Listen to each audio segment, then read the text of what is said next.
Quick as lightning, Rishta Tarkin leaped back out of reach of the king's sword.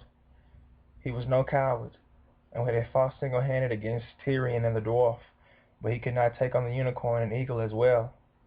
He knew the eagles could fly into your face and peck your eyes, and that no man is a match for a unicorn close up, for it rears on its hind legs as it falls upon you, and you have the hooves, horn, and teeth to deal with.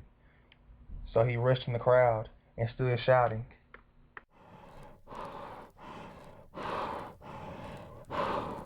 "To me! To me! Warriors of Tisroc, may he live forever! To me! All loyal Narnians, lest the wrath of Tashland fall upon you!" Two things happened as Rishta was shouting. The ape had not realized the danger as quickly as Tarkin. He remained beside the fire for a second, starting at the newcomers. When Tyrion rushed up and grabbed him by the scruff, he raced back to the stable, yelling, "Open the door!" Pagan opened it. "Go and drink your own medicine. Shift!" Tyrion threw the ape into the darkness, but as the dwarf was closing the door, a greenish-blue light shone out from the inside. The earth shook, and there was a strange noise, like a monstrous bird. The beast moaned and howled and called out, "Taslan, hide us from him!" Many of them fell down and hid their faces. No one except Farsight the eagle, who was the best eyes of anything living, noticed the face of Rishta Tarkin. What Farsight saw was surprise and fear, just like everyone else.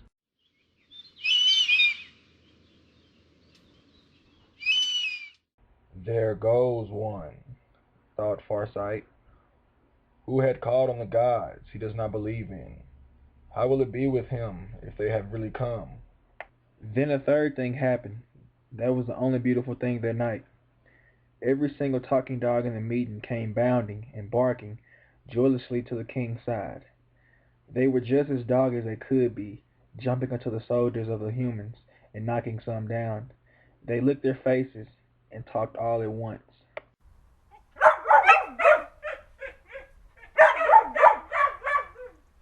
"Welcome, welcome. We'll help. We'll help. Help, help. Show us how to help. Show us how. How? How? It was lovely. It made you want to cry. Then a moment later, several little animals came.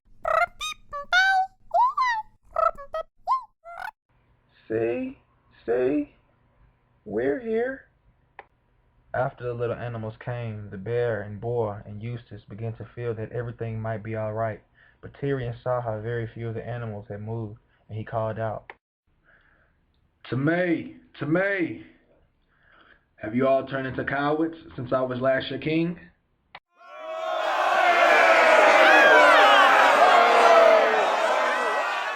"We dare it!" whimpered dozens of voices. "Taslan would be angry. Shield us from Taslan." "Where are all the talking horses?" asked Tyrion. We've seen, squealed the mice. "The ape has made them work. They're all tied down at the bottom of the hill." "Then all you little ones," said Tyrion, "you nibblers and gnawers and nutcrackers, away with you as fast as you can. Scamper and see if the horses are on our side. And if they are, get your teeth into the ropes and gnaw till the horses are free, and bring them hither." "With the good will, sire," came all the voices. And with a whisk of their tail, they were off. Tyrion smiled for mere love as he saw them go, but it was time to be thinking of the others. Rishta Tarkin was giving his orders. "Forward! Take all of them alive if you can, and hurl them into the stable, or drive them into it. When they are all in the wheel, put fire to it, and make it an offering to the great god Tosh." "Ha!" said Farsight to himself. "So that is how he hopes to win Tosh's pardon for his unbelief." The enemy line was now moving forward, and Tyrion barely had time to give his orders.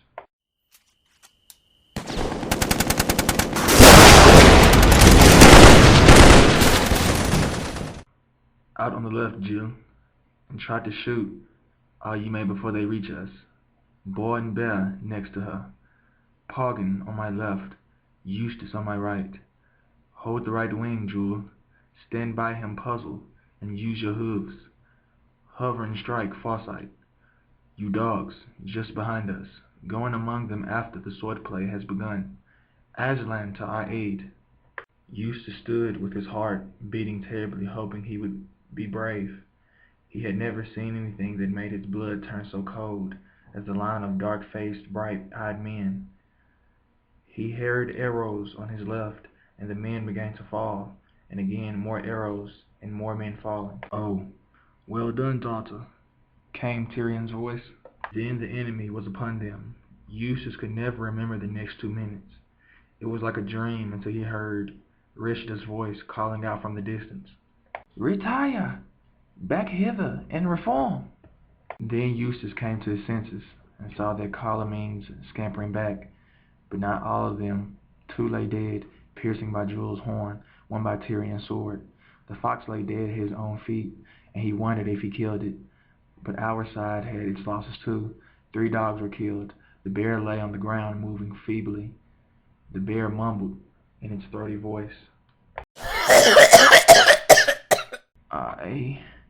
I don't understand." He laid his head down on the grass as quietly as a child going to sleep, and he never moved again. The first attack has failed. Eustace could not be happy about it. He was thirsty, and his arm ached. As the Calamines went back, the dwarves began jeering at them. "Had enough, darkies? Do you like it? Why doesn't your great talking go and fight himself instead of sending you to be killed? Poor darkies." "Dwarfs!" cried Tyrion.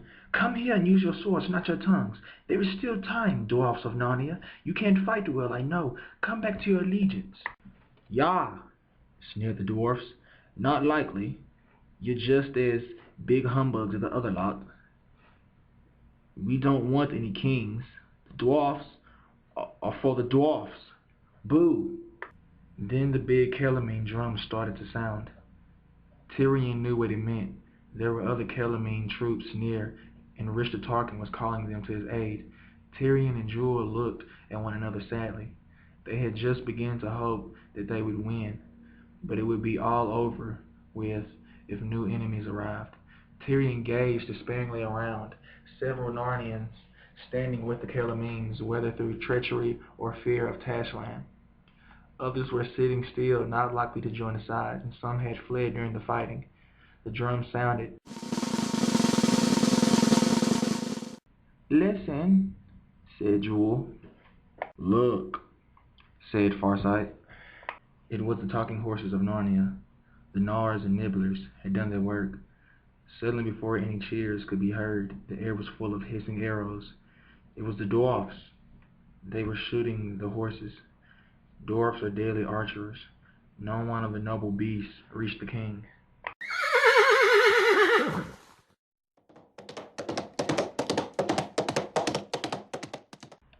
"Little swine!" shrieked Eustace. "Dirty, filthy, treacherous little brutes! Shall I run after those dwarfs, sire, and spit 10 of them on my horn at each plunge? But Tyrion with his face as stern as storm?" said Jewel. "Stand fast, Jewel." To Jill, "If you must weep, sweetheart, turn your face aside and see you wet not your bowstring. In peace, Eustace, do not scold like a kitchen girl. No warrior scolds. Courteous words or else hard knocks are his only language." But the dwarfs jeered back at Eustace. "That was a surprise to you, little boy, eh? Thought we were on your side, did you? No fear.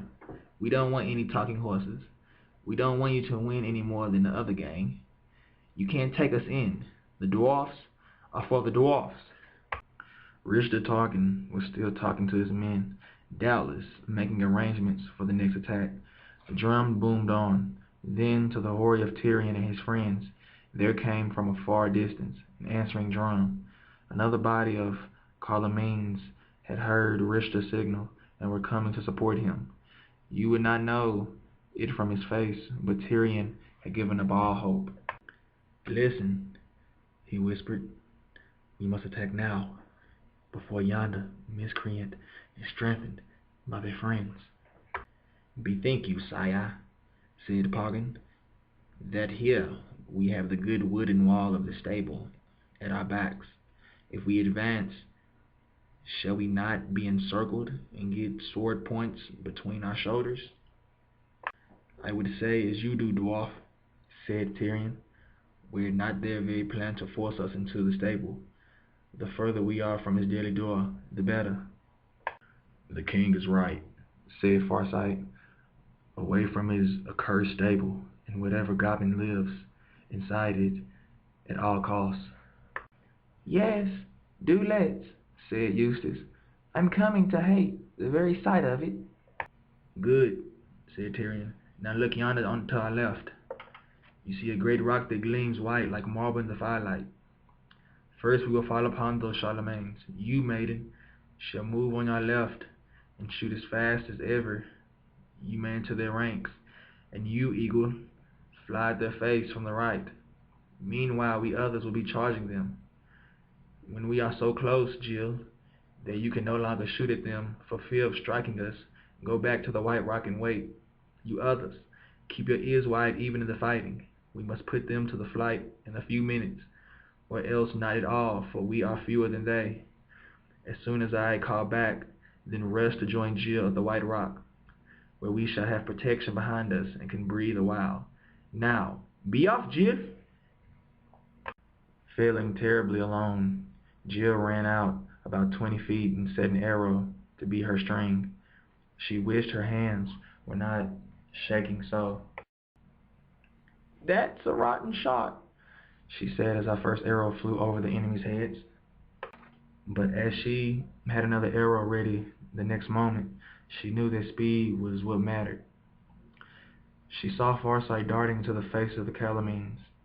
One by one the men dropped their swords to defend their eyes. Then Jill's arrows hit a man, and another hit a Narnian wolf who had joined the enemy. But seconds later she had to stop because Tyrion and his party were rushing on their enemies. The Calamians were unprepared because of Jill and Farsight's distraction. "Oh, well done! Well done!" shouted Jill. The king's party was cutting their way into the enemy. The unicorn was tossing men, and even Eustace seemed to be fighting brilliantly. It looked like they would win when Jill realized that though the Calamians were falling at each sword stroke, they never seemed to get any fewer. In fact, there were more, and more were added every second. They were coming from every side. There were so many of them she could not see her friends. Then she heard Tyrion's voice crying, "Back! Back to the rock!" The enemy had been reinforced. The drum had done its work.